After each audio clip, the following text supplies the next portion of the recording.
Friends, I have a word for you this morning. It's Friday, November 13th, and it's important enough that I'm breaking my usual Friday mostly silence before tonight's service in order to speak with you. You know, with the time change and the rather cold temperatures, it's so tempting to stay home on Friday nights, isn't it? As Ed said this morning when we were speaking, Lonnie, I'm so glad we're in agreement that we should both go to church tonight. I'm not kidding. He did say that. It's tempting. I'm tempted. I'm Hawaiian. It's cold.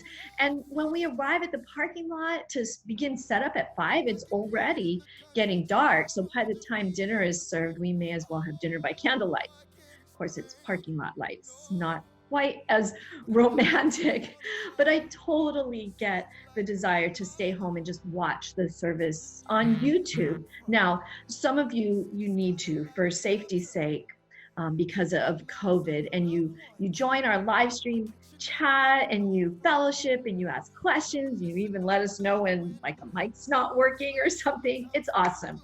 We, as I always say, we love you. We're so glad that you're with us, Megan and friends. We love our live stream family group. But for the rest of us, I want to push you a little outside of a comfort zone. And I'm not just talking about dark and cold in the physical realm.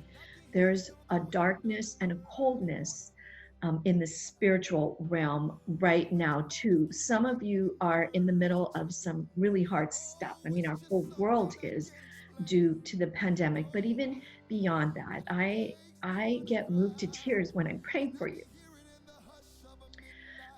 Just thinking about how hard it is for some of you to get food on the table, to stay motivated and keep your kids motivated as you're helping them through countless hours of Zoom. I can't even imagine how hard that is. And I see depression and anxiety, friends, at unprecedented levels at younger and younger ages.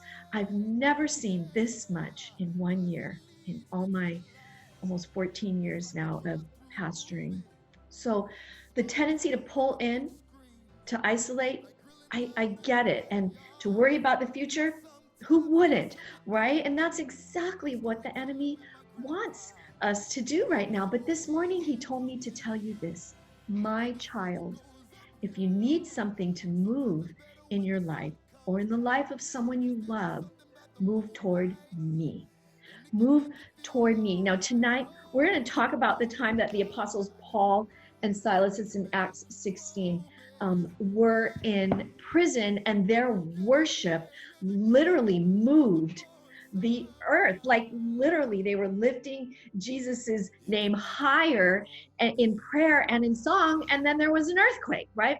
Now, I don't want to tell you the whole story right now, but as the Lord said, for me to tell you, if you need something to move in your life or in the life of someone that you love, then move toward me, he's saying. Friends, we can worship in our homes alone. Absolutely. That was the last message that I gave exactly 8 months ago today. It was Friday, March 13th, right before the stay-at-home orders began. But other prisoners, I read about other prisoners and at least one jailer in here who heard Paul and Silas worshiping Jesus that night. So not only did the earth move, but things began moving in their lives too, because Paul and Silas worshiped in public, right?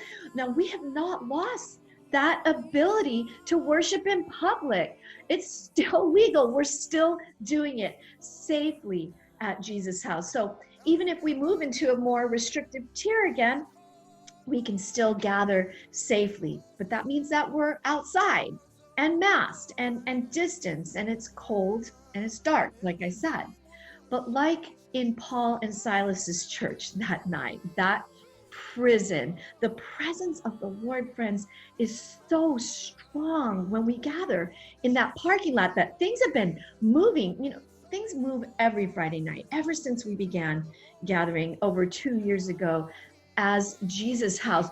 But honestly, the past 2 months, and a lot of us are sensing this, something new is happening and things are moving in the spiritual realm like never before. Now, the enemy doesn't like it. So the spiritual attack has been rather intense, like we talked about in the book of Nehemiah during our week of listening. We've definitely had our Tobias and our Sambalat say, you're not going to be able to do this. You're not going to be able to pull this off. That's okay though. The enemy's coming at us, but our God is stronger and our God is bigger, and he has made promises to us if we do what he has asked us to do. He said, love me, love God, and love each other, and go out and tell the world about me. Grow love and go out. Those are two things that we're called to do. What we always talk about at Jesus House: grow love and go out, like literally outside, right? So would you join us tonight and do that with me? And hey, if you're cold, don't worry, I get it. We've got plenty of room in the drive-in section now that we've shifted a little in the parking lot. We're going to add some heat lamps over by the sweatshirts and blankets tonight. And if you want, you can even get warmed with Mexican hot chocolate. Romy's making some to go along with our tamales, which are for dinner tonight. Friends, I love you. Most importantly, Jesus loves you. He loves you. Let's move toward him tonight, and then we're going to see some things move in the spiritual realm as well. Aloha. See you tonight. It's the voice of God.